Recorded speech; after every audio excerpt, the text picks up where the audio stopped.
네, 이재명 대통령이 여야 중진 의원들과의 골프 회동 자리에서 임기 단축, 또 연임 개헌 가능성을 시사한 것으로 알려지면서 정치권의 파장이 이어지고 있습니다. 14일 저녁에 이 대통령이 직접 SNS에 글을 올렸습니다. 개헌에 대한 제 입장은 변함이 없다. 대통령의 권한을 국회 등으로 분산하자는 것이 분권형 대통령제나 내각제라는 것은 잘못된 이해다. 어쨌든 임기를 단축해서라도 4년 중임 또는 4년 연임이 필요하다. 뭐 이런 입장을 밝힌 그런 상황입니다. 근데 지금 논란이 계속 커지고 있는데 이현종 의원님. 네.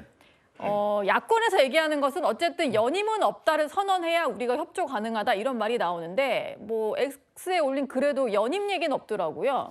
그러니까 지금 조정식 국회의장이 던졌던 연임 개헌 이 판문이 지금까지도 이제 계속되고 있고 헌법을 개정해서 대통령이 본인의 임기는 줄이지만 그다음에 새로운 헌법이 만들어질 경우에 그 헌법에 따라서 출마할 수도 있다라는 것들을 이제 시사하고 있는 것인데요.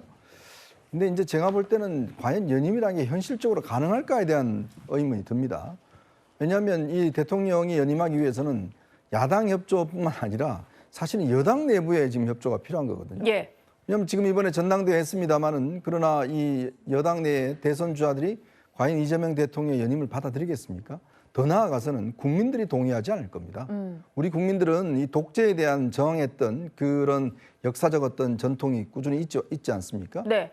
그렇기 때문에 우리나라 국민들 입장에서 보면 87년 헌법이 왜 단임제가 됐겠습니까? 결국은 이 독재, 연임 이런 것들은 허용할 수 없다는 게 국민적인 인식이고 또 이재명 대통령의 뭐 지지율이 뭐 80%, 90% 달한다면 모르겠습니다만은 또 그렇지도 않는 상황이고 예. 이제 그런 상황에서 연임 문제라는 것 자체가 이게 실적으로 보다는 어떤 정치적인 구호지 않느냐라는 측면을 제기할 수 있을 것 같아요.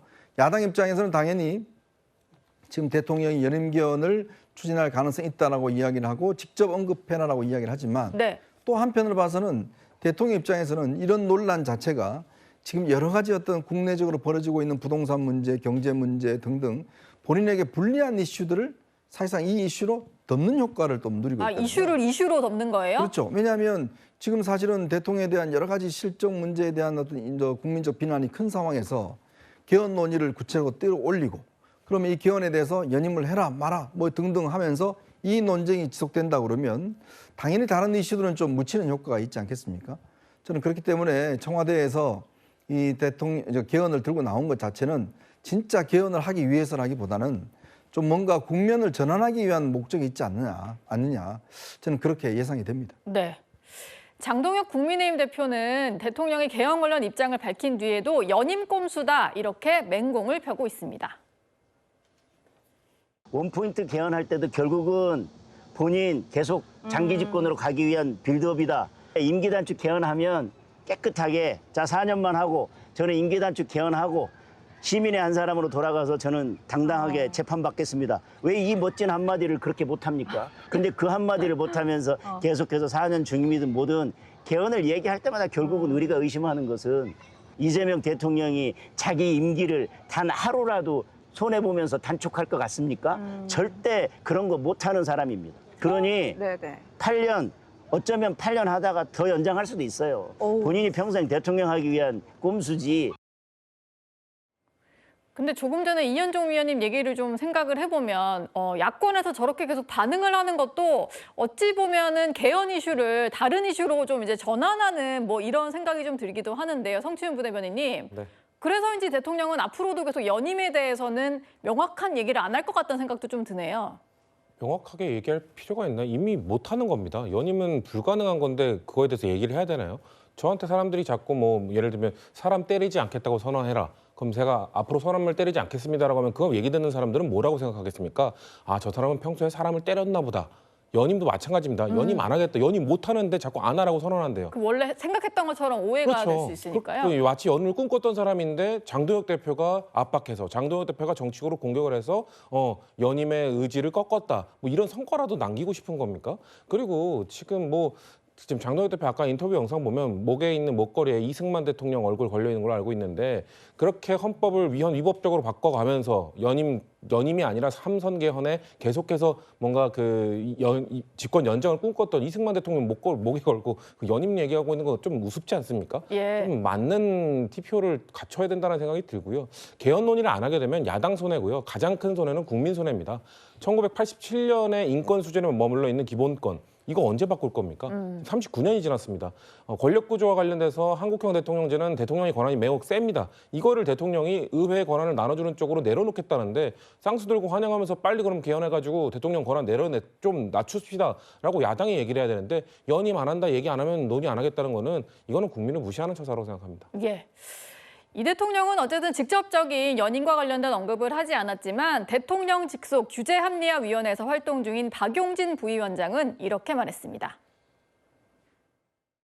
만일에 이재명 대통령이 지금 어떤 그 개헌을 제안하고 주도해서 통과시키고 나면 본인에게는 해당되지는 않습니다. 산 넘고 물 넘고 바다 건너서 가야 하는 고비사막도 건너고 시베리아도 지나가고 태평양도 지나가면서 가야 겨우 그걸 달성할 만한 일이라서 그것까지 가능할 거라고 생각하면서 상상의 나래를 펴고 개헌 논의를 아예 틀어막겠다고 하시는 분들은 잘 납득이 안 됩니다. 이재명 대통령이 연임을 할 가능성은 없다라고 네, 확신하십니까? 네, 저는 뭐 그건 진짜 불가능한 일이라고 봅니다. 그러니까 원래 불가능한 일인 만큼 계속해서 답을 하라는 것 자체가 좀 말이 안 되는 주장이다. 이게 민주당의 얘기인 것 같습니다. 강대규 변호사님. 네.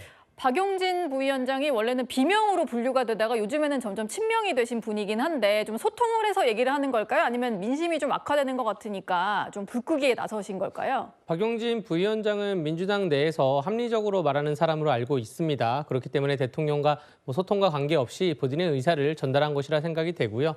지금 결국 신뢰 문제입니다. 이게 말도 안 되는 얘기다, 불가능한 얘기다라고 하면서 지금 법 왜곡죄나 혹은 아니면 법사위에서 국민의힘이 태정했을 때 공소 기각 사유를 슬그머니 넣던가 혹은 본회의에 상정 직전에 수정안을 제출해서 문구를 바꾸던가 정말로 상상할 수 없는 일이 최근 1년 사이에 너무나 많이 벌어졌기 때문에 예. 여기에 대해서 야당은 문제 제기를 아니할 수밖에 없고요. 그 개헌에 대해서 개헌을 제안할 때는 교수단체 대표를 불러가지고 기본권에 대해서 디지털 기본권이나 혹은 새로 나오는 헌법안에는 육아나 돌봄을 넣을 것인지 혹은 아니면 과잉금지 원칙에 대해서 넣을 것인지 그러한 국민의 민생 개헌을 해야 되는데 대통령을 4년으로 할까 연임으로 할까 중임으로 할까라는 얘기를 국회의원들 몇 명 불러서 골프 치면서 얘기하고 나니까 그러니까 이 사단이 발생했고 예. 그것 때문에 지금 우리 채널의 뉴스타10을 포함해서 모든 민주당 분들이 다 고생하고 있다고 생각됩니다. 네. 대통령과의 이 개헌 얘기가 나온 게 골프회동이다 보니까 국민의힘에서 골프회동에 참석한 의원들을 향한 비판도 좀 쏟아지고 있는 모양입니다. 근데 또 개헌론자들만 굳이 또 불렀다 이런 해석도 있는 것 같던데요. 평소에 좀 개헌이 필요하다는 소신을 가진 중진 의원들이 많다 보니까 그런 얘기가 나오고 있습니다. 여선흥 부대변인님. 참석자의 면면을 보면 어쨌든 개헌의 필요성은 좀 공감을 하는 분들이고 나중에 좀 이탈표를 생각해서 불렀지 않을까 이런 얘기들이 나오는 상황이거든요. 근데요, 저는 이 개헌 이야기 관련해서 사실은 청와대나 아니면 민주당에서 먼저 이야기나 아니면 보도가 새어 나온 것이 아니라 김태우 의원이 인터뷰하면서 이야기 나온 겁니다. 그러면서 김태우 의원이 밝혔듯이 개헌 관련된 이야기를 꺼냈더니 이재명 대통령의 답변이 내가 추진하면 잘 안 되니까 국회에서 힘을 모아주십시오 이렇게 이야기했다는 거잖아요. 그러니까 저는 지금 여러 분들이 국민의힘 포함해서 여러분들이 대통령이 무슨 이 시점을 가지고 타개하기 위해서 이걸 던졌다. 그리고 지금 개헌론자들만 불러가지고 뭔가 이거 당대당 이야기가 아니라 약간 뒤에서 이야기하는 것 아닌가 이렇게 하는 논의도 전혀 저는 지금 상황을 보면은 그거에 대한 주장이나 근거가 약간 희박하다 이렇게 예. 생각을 합니다. 예. 어쨌든 지금 개헌 관련된 여러 논의들은 국회에서 할 수밖에 없고 특히나 모든 국민들이 다 아시다시피 개헌은 200석 이상의 국회의원이 표가 필요한데 민주당만으로는 안 됩니다. 그렇기 때문에 지금 개헌 관련된 이야기도 사실은 자세히 보면은 민주당보다는 국민의힘 내에서 더 많이 이야기가 나오고 있습니다. 특히나 김태우 의원 같은 경우에는 만약에 대통령이 연임 안 한다는 조건을 달면 우리가 추진하자 이런 이야기도 민주당이 아니라 국민의힘에서 나오고 있다 이 말씀드리고 싶습니다. 예. 무소속 한동훈은요, 조건부로도 개헌 논의해선 안 된다, 뭐 이런 얘기를 하던데요. 이현종 의원님. 네. 근데 개헌 필요성에 대해서는 공감하는 분들이 많은데 한동훈 의원이 이렇게 결사반대하는 이유는 뭔가요? 우선 제가 아까 말씀드렸듯이 이 개헌 논의가 시작됨으로 인해서 사실상 이재명 정부의 실정이나 이런 문제가 묻힐 가능성이 있습니다. 예. 더군다나 지금 부동산 민심도 좋지 않고 또 주식 시장도 그렇고요. 여러 가지로 지금 이재명 정부의 문제점들, 특히 형사사법 시스템 개편을 통해서 많은 지금 우려가 나오고 있지 않습니까? 그러니까 이게 개헌 논의라는 게 판도라의 상자라는 이야기를 하잖아요. 여기에 한번 빠져들어가는 순간 헤어나오기 쉽지 않아요. 왜냐? 개헌이라는 의미는 그 내부에 여러 가지 이슈가 있습니다. 사실 뭐 기본권의 문제도 있지만 또 북한을 어떻게 볼 것이냐에 대한 문제, 그다음에 정치 구조, 이 권력 구조를 어떻게 개편할 거냐 문제, 아주 여러 가지 문제가 있어요. 네. 자칫 이 논의에 빠져들어갈 경우에 모든 것들의 어떤 이슈가 없어지면서 대통령 입장에서 보면 괜찮죠. 사실은 이 논의 자체가 있어버리면 대통령 입장에 좀 숨쉴 공간이 생기는 거잖아요. 더군다나 이재명 대통령은 지금 오늘 조금 있으면 이제 이 당대표가 결정되겠지만 가장 지금 역점을 두는 게 본인의 공소 취소 문제일 겁니다. 그러면 이 공소 취소를 계속적으로 추진하고자 하는 대통령에 의해서 주도되는 개헌 논의가 과연 이게 순성을 인정받을 수 있을까에 대한 이제 의문이 분명히 있는 것이거든요. 예. 어떻든 간에 그걸 좀 회피하기 위한 그런 목적이 있지 않겠는가라는 이제 의심을 하는 것이기 때문에 오히려 지금은요, 야당이 이 개헌 문제에 대해서 저는 구구절절 응답할 이유도 없어요. 뭐 8년 연임 뭐 어쩌고저쩌고 할 것도 없습니다. 그런 것들은 오히려 끌려가는 거고 어차피 안 돼요, 이거는. 예. 우리가 그동안 뭐 한두 번 경험해 봤습니까? 안 돼요. 지금 여당 내에서도 이것 자체에 대해서 지금 이 차기 주자들이 응하지 않습니다. 근데 그걸 굳이 뭐하러 야당이 이렇게 적극적으로 막 이야기를 하면서 끌려들어갈 필요가 있나요? 예. 오히려 지금 현실적인 전국 이슈의 문제점에 대해서 따지고 들어가야 될 그런 측면이 있는 거거든요. 자칫 이렇게 되면 연말 국회의 어떤 여러 가지 상황들이 오히려 이런 문제로 그냥 덮여버릴 수 있는 가능성이 있기 때문에 제가 볼 때 아마 한동훈 의원도 여기에 지금 끌려가서 안 된다라는 주장을 하고 있는 거 아닌가 싶습니다. 네. 이 모든 논란을 촉발시킨 골프 회동을 두고 여러 가지 해석들이 계속 이어지고 있죠. 국민의힘도 많이 당혹스러운 모습입니다. 단일 대우로 여당의 폭주에 맞서 싸워야 할 시기에 우리 당 소속 일부 의원님들께서 이재명 대통령과 골프 회동을 가진 점에 대해서 많은 당원들께서 당혹감과 실망감을 가지고 계시리라고 생각을 합니다. 결국 이 부분은 골프 회동에 참여하신 의원님들도 개별적인 생각이 있으셨겠지만 당원과 국민 여러분께서 판단하실 문제라고 생각을 하고요. 결국 이재명 대통령의 정치적 계산에 말려든 부적절한 행동이었다는 비판적 시각이 많습니다. 네, 회동 자체가 논란이 되자 김태호 의원은 대통령에게 굴복하는 것과 또 이렇게 골프하는 것 좀 다르다는 글을 올렸습니다. 그러면서 연임 포기를 압박하는 식으로 개헌 논의를 이어가겠다는 입장인 것 같은데요. 근데 의원들에게 강성 지지자들의 문자 폭탄이 좀 쏟아지는 것 같아요. 골프 친 사람들 퇴출시켜야 된다, 이런 문자가 이어지는 것 같습니다. 강대규 변호사님, 네. 징계가 좀 진행될 가능성이 있을까요? 뭐 장기적으로 봤을 때 개헌을 해야 되기도 하고 여야 정치인들 간의 만남을 갖는다는 것은 소통을 위해서 굉장히 좋은 일이기도 합니다.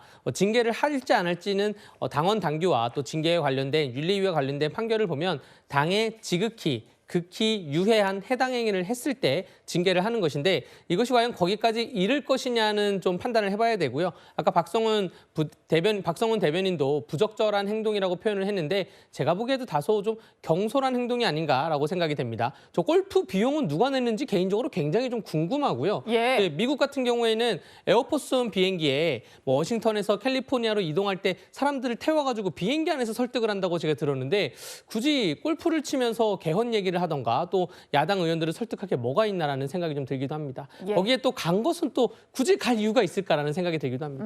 네. 그러니까 좀 뒤늦게 알려진 간 사람들이 꽤 되다 보니까 또 전직 원내대표들도 있어서 파장이 좀 이어지고 있는 것 같습니다.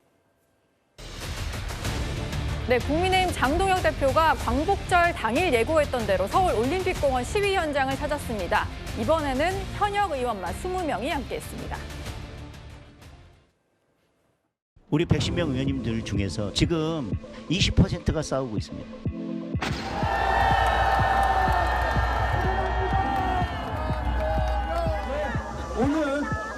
이곳에 함께하신 국민의힘 의원님들과 당협위원장님들 일어나 주시길 부탁드리겠습니다. 박대출 의원님 함께하셨습니다. 김대식 국회의원님 그리고 이진수 국회의원님.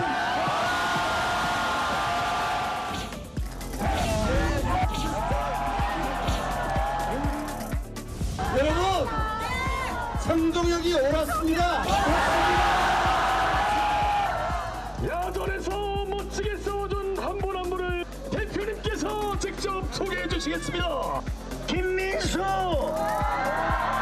이 귀한 자리에서 장동혁 대표님께서 소개해 주실 거라 생각조차 해본 적이 없었습니다.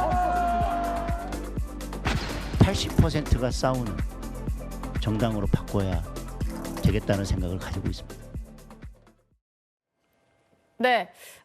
이렇게 모아놓으니까 21명이 이제 참석을 했는데 장동혁 대표 포함해서 현역 의원 21명입니다. 장 대표가 당에서 싸우는 사람이 20% 정도밖에 안 된다고 했는데 공교롭게 올림픽공원에 간 사람들이 의원 중에 19.09%를 차지하고 있습니다. 성추인 부대변인님, 네. 숫자가 딱딱 들어맞는데 이 의미는 어떻게 해석을 해야 될까요? 좀 늘었다고 봐야 되지 않을까요? 뭐 늘었다고 볼 수밖에 없겠죠. 근데 지금 저 의원들의 면면을 보면 대부분 비례대표, 영남, 지금 신동훈 의원만 수도권에 계신 분이네요. 물론 지금 국민의힘 자체에 수도권 의원이 많지 않기 때문에 뭐 그렇긴 합니다만 결국 비례대표 의원들은 차기 총선에서 하나의 지역구에서 또 공천을 받아야 재선을 할 수 있기 때문에 그런 것들을 고려한 참석이 아닐까라는 생각이 들고요. 19.09%면 20%가 채 안 됩니다. 예. 장동혁 대표는 20%만 싸우고 있다라고 표현을 하시지만 20%만 장동혁 대표의 지금 공원 나가서 이 투쟁하고 집회에 나가는 거에 찬성하고 있다. 나머지 80%는 그거를 탐탁치 않게 여긴다, 동의하고 있지 않다. 이렇게 왜 해석을 못하는 거죠?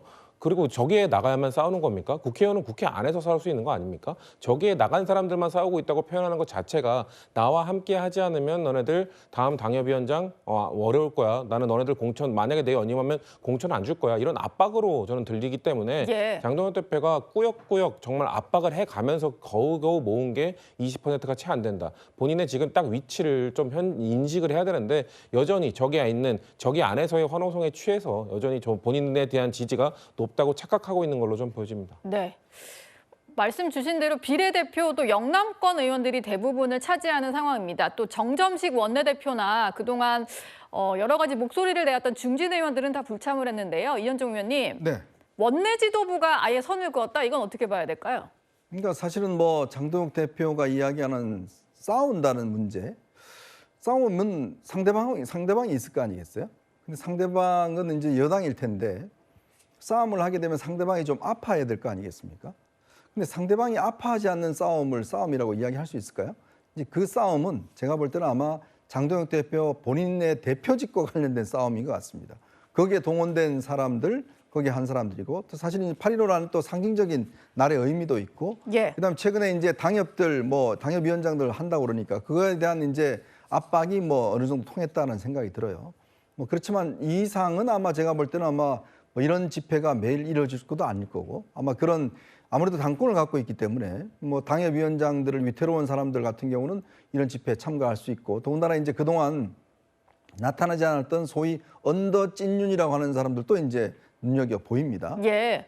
결국은 이게 이제 당의 20%를 가지고 이제 장동혁 당대표가 당을 유지하고 싸워 나가겠다는 것인데 뭐 우리가 좀 더 이야기하겠지만 과연 지금 이 전체 국민적 여론의 지지를 얼마나 받고 있을까에 대한 정말 냉정한 평가가 있어야 될 것 같고 또 싸운다는 것은 다양한 어떤 전선, 즉 특히 지금 우리 국민들이 정말 이 야당에게 해결해 줄 것을 요청하고 있는 문제들, 부동산 문제라든지 여러 가지 정책적 문제들은 다 제외해 놔놓고 저렇게 지금 사실 이 참정권 문제 같은 경우는 지금 특검을 하기로 하고 특검이 지금 임명 대기 중에 있지 않겠습니까? 예. 거기에 맡기면 될 일을 굳이 저렇게 장외에서 계속적으로 투쟁하는 것은 결국 자신의 당권 보존을 위한 투쟁이라는 거 아마 그런 의미들을 국민들과 당원들은 잘 알고 있지 않을까라는 생각이 듭니다. 예.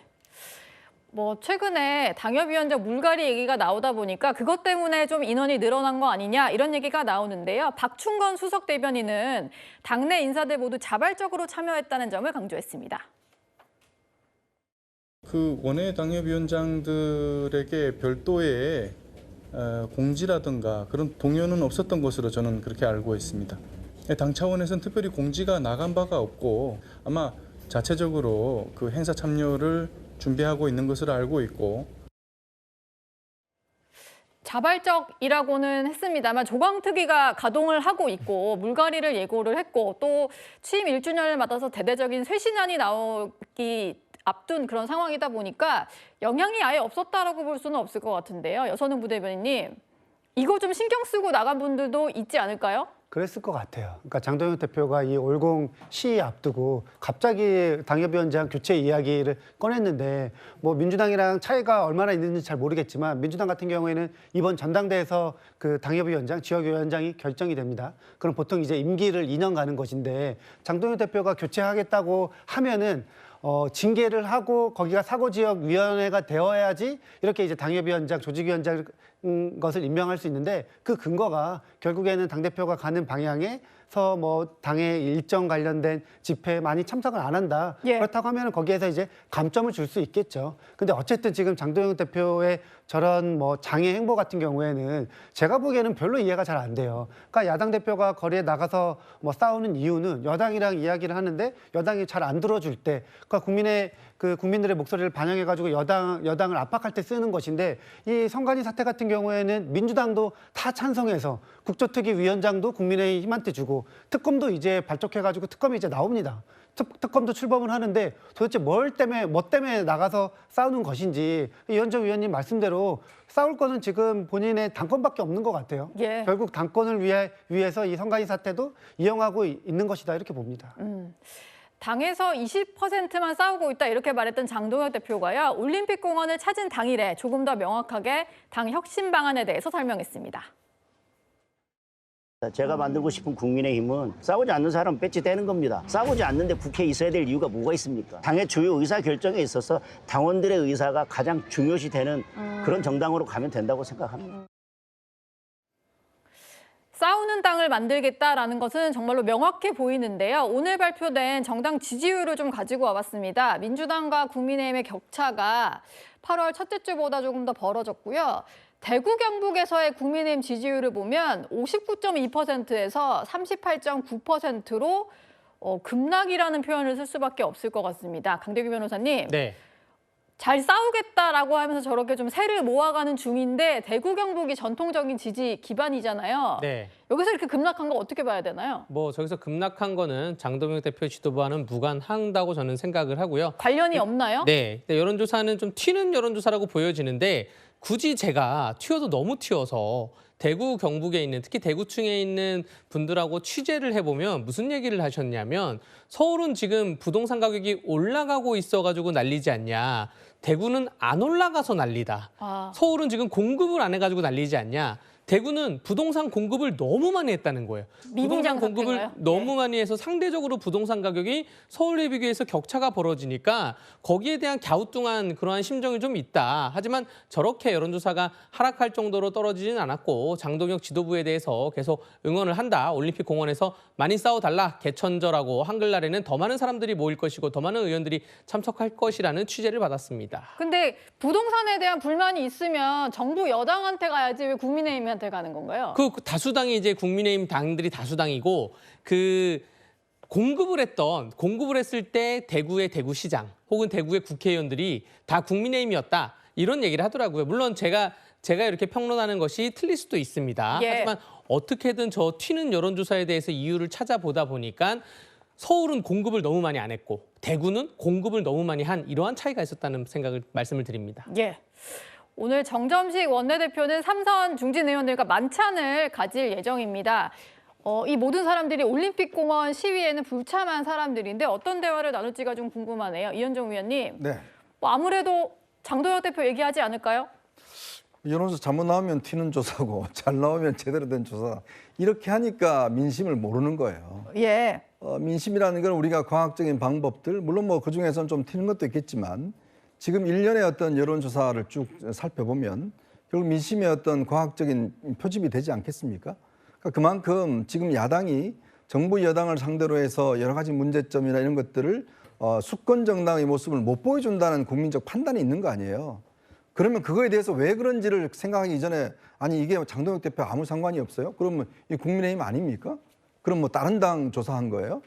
그러니까 이런 식으로 자꾸 판단하고 아 상관없어. 그리고 몇몇 사람 이야기 들어보면 더 투쟁해야 된다 이렇게만 하니까 자꾸 민심하고 어긋나는 거예요. 예. 지금 제가 뭐 강대휘 변호사 혼자 이야기하는 게 아니라 당 지도부가 기본적으로 자꾸 자기들이 유리한 것만 보고 유리하게 해석하려고 하니까 결국 이런 결과가 나오는 거거든요.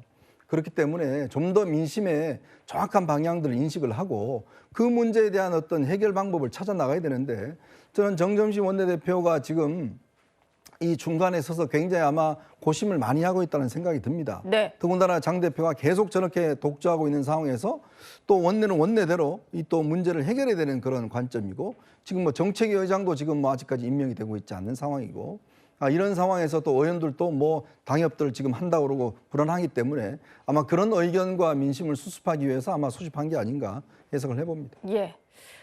이번 주는 아마 국민의힘의 갈등의 분수령이 될 만한 한 주일 것 같습니다. 윤리위 회의도 예정이 되어 있고요. 최고위에서는 아마 당협 재공모 대상이라든지 시기 대상, 방식 등이 결정이 될 것 같습니다. 그리고 장 대표가 취임 1주년을 앞두고 아마 기자회견이나 여러 가지 이벤트가 있지 않을까 싶은데요. 성추인 부대변인님, 네. 이 전에 뭔가 결단을 낼 거면 내고 중진들도 이제 좀 행동을 할 거면 하고 아닐 거면 조용히 있고 뭐 이렇게 결정을 해야 되지 않을까요? 지금까지 안 하던 분들이 뭘 또 할까요? 국민의힘에 계신 중진 의원들은 사실 장동혁 대표의 거취 문제가 상당히 뜨겁게 다뤄질 때도 입장을 밝히지 않았고 지금 약간 수면 아래로 내려간 상태에는 더더욱 저는 무슨 얘기를 안 할 거라고 생각합니다. 사실 그래서 저는 그 당시에 뭔가 비판적으로 얘기를 할 때 비겁하다라는 표현을 썼었거든요. 예. 중진이 왜 중진입니까? 뭔가 우리 당 일은 아닙니다만 당이 흔들릴 때 뭔가 균형추를 잡아둔다든가 뭔가 문제를 해결하기 위한 노력들을 해야 되는데 지금 국민의힘의 중진들은 대부분 TK, 영남 이쪽에 그 근거지를 두고 있기 때문에 그냥 이럴 때도 그냥 물에 물 탄 듯 술에 술 탄 듯 당권파에도 그냥 밑보일 필요 없고 개혁파에도 다 밑보일 필요 없고 이런 목소리를 내던 분들이기 때문에 지금 정정식 원내대표가 뭔가 해보려는 노력으로 지금 계속 만나고는 있습니다만 결국 뭔가 액션을 보일 수 있는 결론엔 다다르지 못할 거라고 저는 봅니다. 예. 국민의힘 상황이 어떻게 흘러갈지 이번 주가 좀 주의 깊게 지켜봐야 될 한 주인 것 같습니다. 광복절인 오늘 장동혁 국민의힘 대표는 서울 올림픽공원을 찾았습니다. 강성 지지층을 겨냥한 장외 정치에 다시 한번 드라이브를 거는 모습인데 당 안팎의 시선은 엇갈리고 있습니다. 취재기자 연결하겠습니다. 자, 남영주 기자, 지금 올림픽공원에 사람들이 많이 모여 있습니까? 네, 제 뒤로 보이듯 올림픽공원 집회 현장은 발 디딜 틈 없이 인파가 가득합니다. 장동혁 대표를 비롯해 당원들이 조금 전 오후 6시부터 이곳 올림픽공원에 집결해 있는데요. 태극기와 피켓을 들고 당일 선거 수개표라는 구호를 외치고 있습니다. 이곳 올림픽공원에는 이진수, 김민정, 주진우 등 국민의힘 의원들이 모였는데요. 장 대표는 어제 이재명 대통령의 개헌 관련 SNS 글을 비판하고 참정권 훼손 규탄 발언을 이어갈 전망입니다. 평소보다 더 많은 인원들이 모인 만큼 경찰 기동대 약 320여 명가량이 질서 유지에 집중하고 있습니다. 오늘 광화문에서도 이 대규모 인파가 모이는 이 집회가 진행됐었죠. 네, 그렇습니다. 오늘 낮 광화문 인근은 거리로 나온 시민들로 그야말로 도로가 꽉 막혔습니다. 세종대로 일대에 정광훈 목사를 주축으로 열렸고요. 약 3만 명이 태극기를 들고 광화문 일대 거리를 빼곡하게 채운 걸로 추산되는데 지난 지방선거를 부정선거라고 주장하고 재선거를 요구했습니다. 비슷한 시각 경복궁과 안국역 일대에선 약 6천 명 규모로 추산되는 민노총 집회가 열렸습니다. 이 집회 참석자들은 전시작전 통제권 즉각 환수 입니다. 양쪽 집회 거리가 멀어서 물리적인 충돌은 빚어지지 않은 걸로 전해집니다. 지금까지 올림픽공원에서 전해드렸습니다. 임기가 1년이 다 되어가는 장동혁 대표가 대대적인 물갈이를 예고를 했는데요. 이달 말이면은 당협위원장들의 임기가 다 종료가 된다고 합니다. 일괄 사퇴를 시킨 뒤에 당원 투표 등을 통해서 선출하는 방안을 검토하는 것으로 알려졌습니다. 싸우지 않는 사람은 배째를 떼야 된다고 했습니다. 당협위원장 될 때에만 놀다가 지방선거 공천에만 관심이 있는 그런 당협위원장들은 이제는 교체할 때가 됐다라고. 지방선거 활동이 미흡했다고 평가되는 당원협의회가 있습니다. 당원 당규의 절차대로 다음 최고위원회에서 논의를 하겠다라고 결정했습니다. 뭐 인선에 대한 평가는 뭐 평가하시는 분 나름의 기준이겠습니다만은 당 대표님과 가깝다고 해서 인선하고 이런 거는 굉장히 잘못된 오해다 이렇게 말씀드리겠습니다. 네, 당협위원장이라고 하면 총선을 앞두고 그래도 공천을 받을 가능성이 좀 큰 상황이기 때문에 다들 노리는 그런 자리인데요. 최진봉 교수님, 물론 이게 확정된 건 아닙니다만 당원 투표로 선출하겠다라는 방안이 좀 검토가 되는 것 같아요. 그러니까요. 그게 이제 장동혁 대표가 내세운 건데 그건 이제 본인한테 유리한 쪽으로 가겠다는 의도가 약간 읽히는 부분이에요. 그러니까 당원 투표가 물론 당원들이 얼마나 많이 들어오실지는 저도 모르겠어요. 근데 이제 본인이 당선되고 이런 과정 또 열심히 활동하시는 당원들은 어쨌든 장동혁 대표 체제를 지지하는 분들이 더 열심히 하시잖아요. 투표에도 그분들이 많이 참여할 가능성이 있어요. 물론 뭐 지역에 따라서 여러 다양한 형태의 당원들이 참여할 수도 있겠지만 참여율이 낮게 되면 결국 열성 당원들만 참여하거든요. 예. 그리고 이제 장동혁 대표 체제 조금 싫어하시고 좀 짜증난다고 생각하는 분들은 투표 안 할 수도 있어요. 그분들 입장에서는. 그럼 결국 장동혁 대표하고 가까운 분이 장동혁 대표가 좀 좋아하는 분들 이런 분들이 당선될 가능성이 높죠. 그런 위험성이 있어서 조금 이걸 그렇게 가는 게 맞는지. 그리고 이제 당협위원장이 아까 말씀하신 건 총선에 유리한 어떤 후보가 될 수 있는 유리한 자리라고 하면 네. 당원들에게만 물어가지고 과연 뽑는 게 맞을까 이런 생각도 들어요. 네. 선거는 결국 일반인들도 같이 하는 거잖아요. 그 중도에 있는 분들도 하시고 그러니까 이런 부분들을 고려한다고 하면 당협위원장을 그렇게 당원들의 투표로만 뽑는 것이 절대적인 선일까? 뭐 그게 논리적으로 보면 당원들의 정당이니 그렇게 해야 된다 얘기하는 것은 뭐 그렇게 얘기할 수는 있겠지만 여러 가지 상황들을 고려해 볼 때는 다른 방법들 다 함께 고려해 보는 게 좋지 않을까 이런 생각이 듭니다. 예. 그리고 뭐 당협위원장에는 원외도 있지만 현역 의원들도 있는데요. 뭐 대대적인 물갈이 얘기를 하다 보니까 현역도 예외가 없을 거다. 뭐 이런 얘기가 나오고 있습니다. 문종영 대변인님, 네.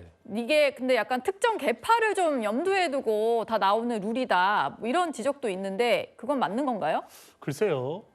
저희가 이제 원내 진입을 희망하는 정치인이라면 일부 뭐 비례대표나 이런 특수한 경우를 빼고 당협위원장이 되기를 굉장히 희망하잖아요.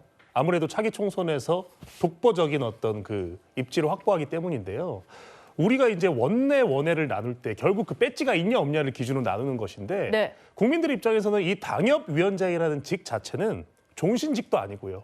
뭐 현역 의원의 전유물이 될 수도 없는 거죠. 그렇기 때문에 저는 어떤 뭐 계파를 구분해서 당협위원장이 될 수 있다 없다가 아니라 이번에 지금 장동혁 대표가 강조하는 것은 당원 중심 정당이잖아요. 그리고 뭐 이게 뭐 유명한 말이 될지는 모르겠는데 뭐 당대표가 되시고 나서 처음으로 했던 일성이 싸우지 않는 자 배치를 떼라라는 말이었잖아요. 예. 그만큼 지금 그 당원 중심 정당에 대한 구상은 제가 알기로 그 지난 1년간 굉장히 좀 깊게 저는 고심한 걸로 알고 있습니다. 그래서 실제로 이 이재명 정부에 대한 어떤 그 비판의 동력이 떨어질까 봐 이 조강특위 구성도 최대한 이제 뒤로 미룬 것으로 제가 알고 있어요. 네. 그렇기 때문에 지금 나오는 저 현역에 대한 어떤 그 물갈이 여부는 어떻게 보면은 현역이냐 아니냐보다는 이때까지 당협 관리를 잘했냐. 그리고 그간의 당협위원장이 되어서 잘 싸웠느냐? 당원이 얼마만큼 증가됐느냐 이런 정량적인 지표도 함께 가야 되는 것이고요. 만약에 너무 지나치게 당원 투표만을 위해서 뭐 잘 싸웠냐는 기준이 정말로 일부 어떤 소수 강성당원에만 어떤 치중돼서 평가를 받는 것은 당연히 안 되겠죠.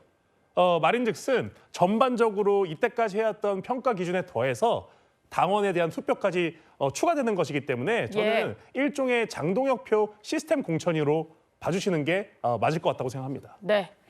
어쨌든 장동혁 대표는 최대 임기를 지키는 국민의힘의 대표가 될 것 같습니다.